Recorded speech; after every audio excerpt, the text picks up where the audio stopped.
مولا علی نے خطبہ شفشقیہ دیا نہج البلاغہ میں.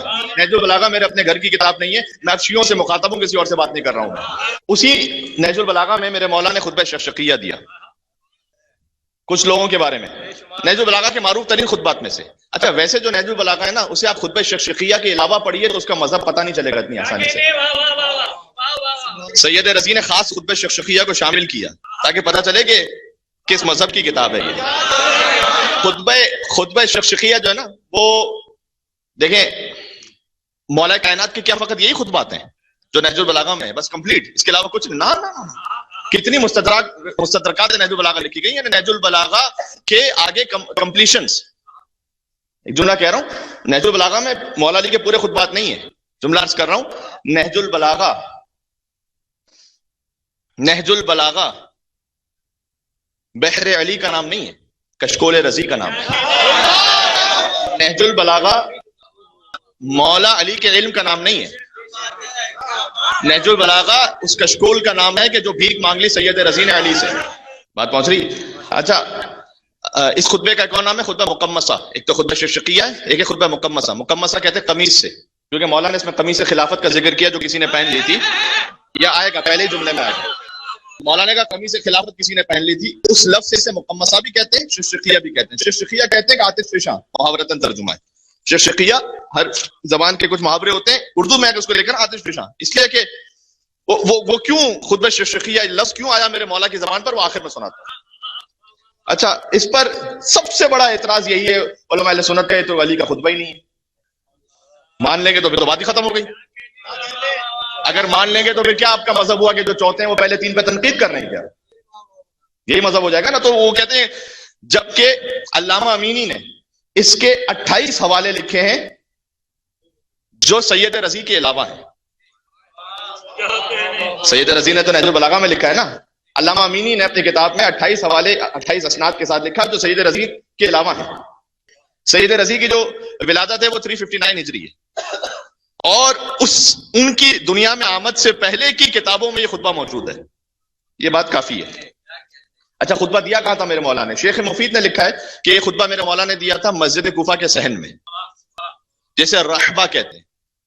رحبہ وہ مقام ہے جہاں میرے مولا مسجد کوفہ کے درمیان خطبہ دیتے تھے. اسی لیے جب مومنین کو تقیے سے بات کرنا ہوتی تھی تو وہ تقیے میں مولا علی کا نام لیتے تھے صاحب الرحبہ.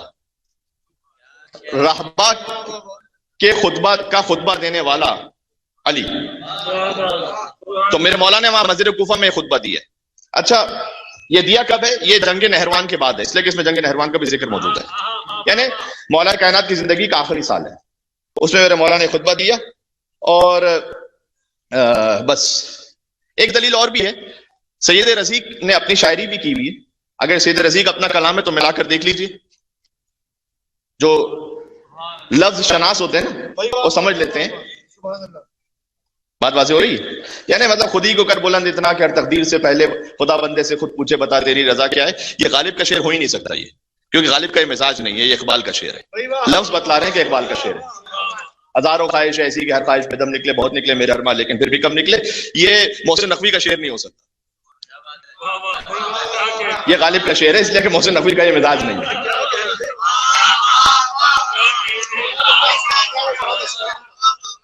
جو مولا علی علیہ السلام کے خطبے ہیں ان کے ساتھ اسے ملا کر دیکھ لیجیے تو برابر ہے. ورنہ سید رضی کی جو شاعری ہے اس کے سامنے خطبہ لکھ رہے ہیں، سید رضی کی شاعری کی کوئی حیثیت ہی نہیں بچے گی وہاں پر، کچھ بھی نہیں ہے جو اس خطبے کی فساد و بلاغت ہے. تمام تر احترام کے ساتھ جو سید رضی کو حاصل ہے، لیکن وہ بھی اس جملے پر میری تائید کریں گے.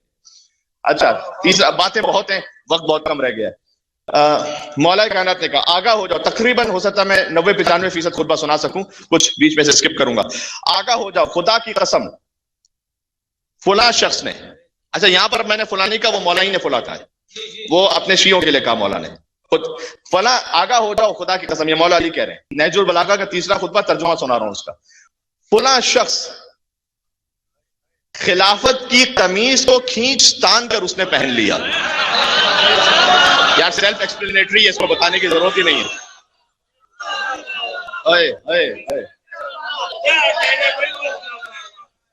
دیکھیں یہ پہلا جملہ ایسا خطرناک ہے، اب آگے جس کو سننا ہے وہ سن لے، باقی کان بند کر کے بیٹھ جائیں، مجلس کا ثواب مل جائے گا انشاءاللہ. آخر تک ہے آپ میرے سے؟ آخر تک آواز آ رہی ہے؟ تو دیوار کے ساتھ لگے بیٹھے ہیں، ہاتھ اٹھاتے رہا کریں.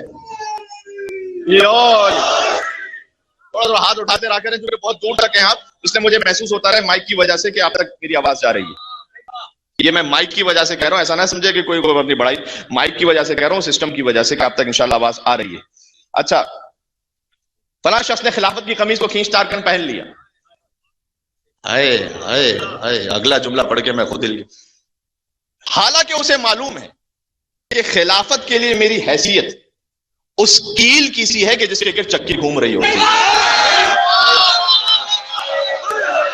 علی کا کلام سنا رہا ہوں، علی کا کلام.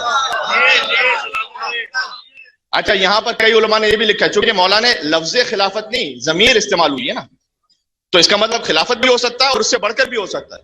یعنی علی کہنا چاہ رہے ہیں پورے نظام کائنات میں میری حیثیت اس کیل کی سی ہے کہ جو چکی جس کے گرد گھومتی ہے. علی نہ ہے تو کائنات ہی نہیں ہے. پھر اس پر اگلا جملہ دلیل ہے، اس لیے کہ پھر میرے مولا نے کہا ينحدر عن السيل ولا يرقى الي الطير، اس لیے میری حیثیت اس کیل کی سی ہے کہ جس کے گرد سارا نظام گھوم رہا ہے، اس لیے کہ علم کا سیلاب میری ذات سے ہو کر گزرتا ہے اور میری بلندی تک کسی کا طائر فکر پرواز کر ہی نہیں سکتا. ينحدر عن السيل، علم کا سیلاب میری ذات سے ہو کر گزرتا ہے. جو سیلاب آتا ہے نا، وہ جو ٹاپ پر جہاں ذخیرہ ہوتا ہے، اس کے مقابلے میں جو سیلاب ہوتا ہے وہ کچھ بھی نہیں ہوتا، تھوڑا سا ہوتا ہے لیکن آگے بہا کے لے جاتا ہے. تو مولانا نے کہا کہ وہ جو علم الہی ہے نا، وہ جو بہہ رہا ہے، وہ علم کا سیلاب میری جانب سے مجھ سے ہو کر گزرتا ہے.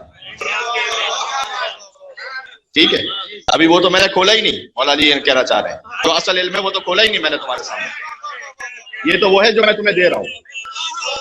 اسی لیے آگے کہہ دیا کہ میری بلندی تک کسی کا طائر فکر پرواز ہی نہیں کر سکتا. علی کو تم سوچ ہی نہیں سکتے. پھر آگے مولانا نے کہا میری حیثیت یہ تھی خلافت کے لیے، پھر بھی میں نے خلافت کے آگے پردہ ڈال دیا، یعنی صبر کیا. خلافت کے آگے میں نے پردہ ڈال دیا اور اس سے پہلو تہی کر لی، یعنی گریز کر لیا اس سے.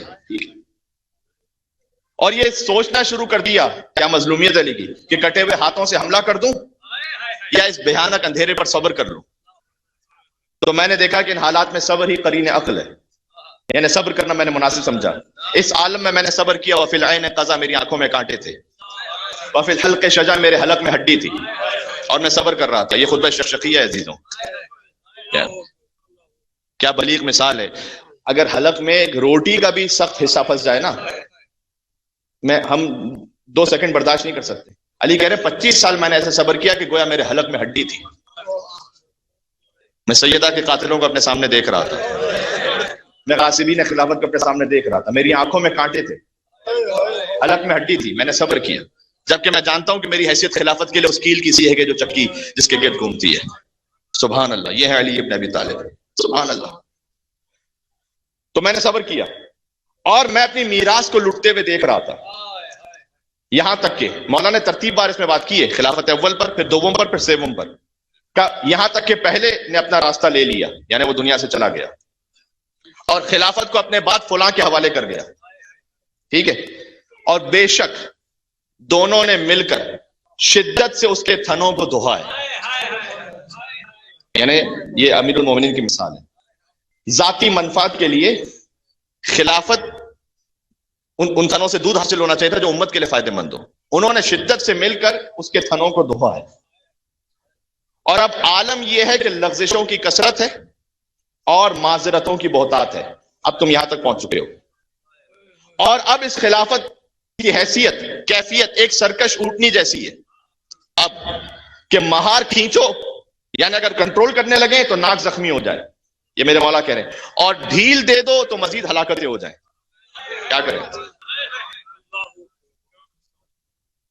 مولا کہہ رہے ہیں، اب میں نے زمانے خطبے کو اسی لیے میں نے بیان کیا تھا کہ اتنا ٹائم گزر چکا ہے اور یہ سب حالات ہو چکے ہیں. تو مولا کہہ رہے اب حیثیت یہ ہے، جو تم نے اس کا حال کر دیا ہے کہ اب اگر کھینچوں میں سے تو ناک زخمی ہوتے، یعنی معاشرے میں پھر خون خرابہ ہوگا، اور اگر چھوڑ دوں تو اور ہلاکتیں ہوں گی. تو کرے تو کیا کریں؟ خدا کی قسم میرے مولا کہہ رہے ہیں لوگ ضلالت، سرکشی اور بے راہ روی میں مبتلا ہو گئے، اور میں نے بھی سخت حالات میں بہت صبر کیا، طویل مدت تک میرے مولا نے کہا میں نے صبر کیا. بس میں. پھر مولانا کا دوسرا بھی چلا گیا اور خلافت کو ایک جماعت میں قرار دے دیا. یعنی کہ ابھی جماعت فیصلہ کرے گی شورا 6 افراد کی. اس میں مولا علی کا بھی نام تھا. جب دوسرے بزرگ دنیا سے چلے گئے تو انہوں نے 6 افراد کی کمیٹی طے کی تھی کہ تم آپس میں خلیفہ طے کر لینا. اس میں مولا علی کا بھی نام رکھا ہوا تھا.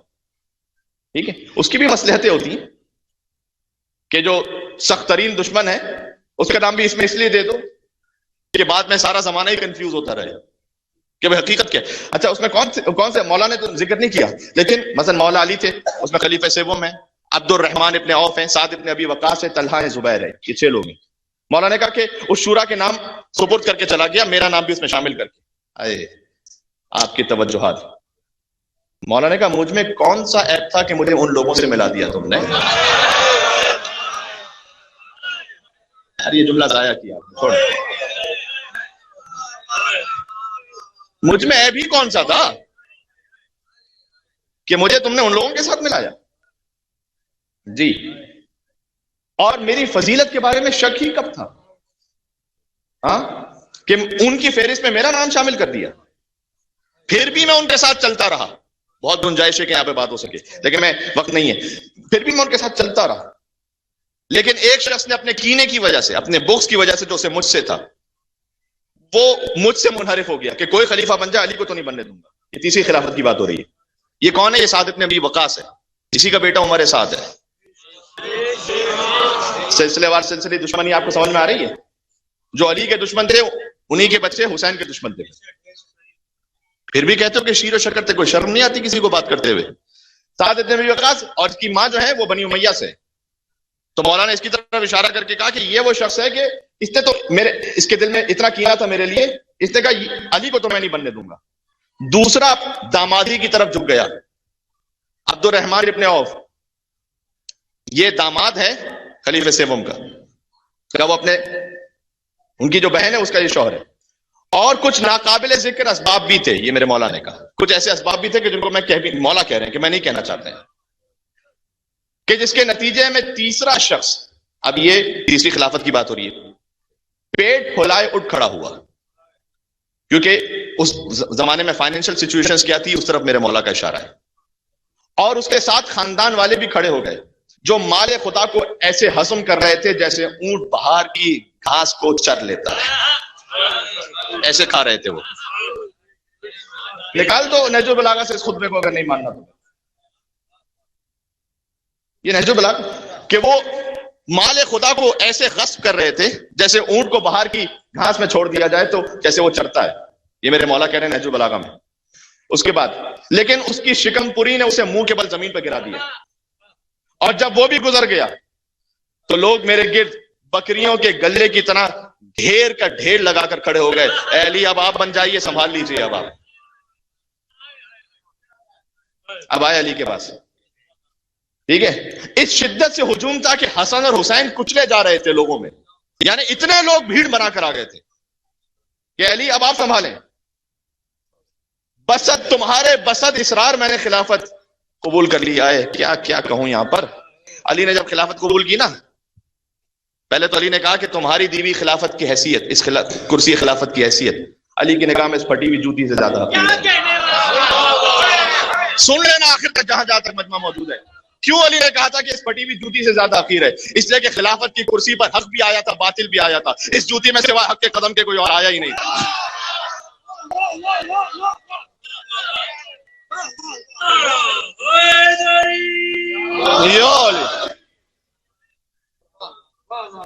اور پھر میرے مولا جب کرسی خلافت پر آئے تھے تو انہوں نے اس زینے کو چھوڑ دیا تھا کہ جہاں پر بزرگان بیٹھ کے خطبہ دیتے تھے, اور پہلے زینے کو چھوڑا, دوسرے زینے کو چھوڑا, اور تیسرے زینے کو چھوڑ کر وہاں بیٹھے جہاں رسول اللہ بیٹھا کرتے تھے, تاکہ لوگ سمجھ جائیں کہ تمہاری نگاہ میں شاید مجھے چوتھی خلافت دے رہے ہو. میں کہہ رہا ہوں رسول اللہ کے بعد بلا فصل یہ پہلی ہی خلافت ہے.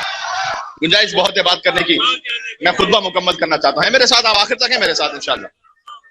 ٹھیک, تو مولا نے کہا کہ تمہارے بسط اسرار میں نے خلافت لی.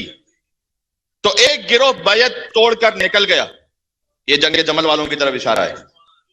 دوسرا دین سے ہی نکل گیا, یہ صفین والوں کی طرف اشارہ ہے. تیسرا فاسق و فاجر ہو گیا, یہ نہروان والوں کی طرف اشارہ ہے. یہی اس بات کی دلیل ہے کہ نہروان کے بعد یہ خطبہ ہے. ٹھیک ہے, چونکہ دنیا ان کی نگاہ میں آراستہ ہو چکی تھی. جس کی نگاہ میں دنیا اہم ہو جائے نا وہ علی کی ولایت پہ پھر باقی نہیں رہ سکتا. یہ پیغام ہے آج کے لیے، سن لیجئے گا. دنیا کی تعریف کر چکا ہوں، ہر وہ شے کہ جو آپ کو علی کے راستے سے ہٹا دے وہ دنیا ہے. آپ کا مال آپ کو علی کے راستے سے ہٹا دے وہ دنیا ہے. شہرت علی کے راستے سے ہٹا دے وہ دنیا ہے. میری ابا قبا اماں مجھے علی کے راستے سے ہٹا دے وہ بھی دنیا ہے. ان لوگوں نے میری بیعت اس سے توڑی کہ ان کی نگاہ میں دنیا آراستہ ہو گئی تھی. کبھی بھی دنیا داری میں ایسا نہ مبتلا ہو جائے گا کہ اپنے دین کو چھوڑ دو، علی کی ولایت کو چھوڑ دو، حق کے راستے کو چھوڑ دو. یہ پیغام ہو گیا. علی کے خطبے سے بڑھ کے کوئی پیغام ہو نہیں سکتا. اس کی چمک دمک نے انہیں گمراہ کر دیا. اس خدا کی قسم، خطبہ مکمل کر رہا ہوں، جس نے دانے کو شگافتہ کیا اور ہر ذی روح کو خلق کیا. اگر لوگوں کا ہجوم نہ ہوتا اور انصار کی حجت نہ ہوتی اور اللہ نے اہل علم سے یہ عہد نہ لیا ہوتا کہ خبردار جو ظالم شکم پوری کرے یعنی کرپشن کرے، اشارہ مولا کا کسی کی طرف ہے، اور مظلوم اگر بھوکے رہیں تو چین سے نہ بیٹھنا. اگر اللہ نے مجھ سے عہد نہ لیا ہوتا، کیونکہ اللہ نے مجھ سے عہد لیا تھا کہ اگر وہ ظالم ظلم کر رہے ہیں اور مظلوم بھوکے رہنے پر چین سے تو بھوکے ہیں تو خبردار اے علی. گویا میں اب اس کو تشریح کر رہا ہوں کہ اللہ نے عہد لیا تھا کہ چین سے نہ بیٹھنا. اگر یہ عہد نہ لیا ہوتا تو میں خلافت کی رسی کو اسی کی گردن پر ڈال کر وہیں ہنکا دیتا آگے. اور جاؤ، اس اونٹ کا مجھ سے کیا کام ہے جس پر تمہارے لوگ بیٹھے، اس کا مجھ سے کیا کام ہے؟ خلافت کی رسی کو اسی اونٹ پر اسی کی گردن میں ڈال کر ہنکا دیتا میں اور آگے بڑھا دیتا. آخری جملہ ہے اور بہت اہم ہے، میرے ساتھ ہیں آپ. اگر اللہ نے یہ عہد نہ لیا ہوتا تو میں خلافت کی رسی کو اسی کی گردن میں ڈال کے ہنکا دیتا اور اسے آگے بڑھا دیتا. چونکہ خدا کی قسم تمہاری دنیا کی حیثیت علی کی نگاہ میں بکری کی چھینک سے بھی زیادہ حقیر ہے.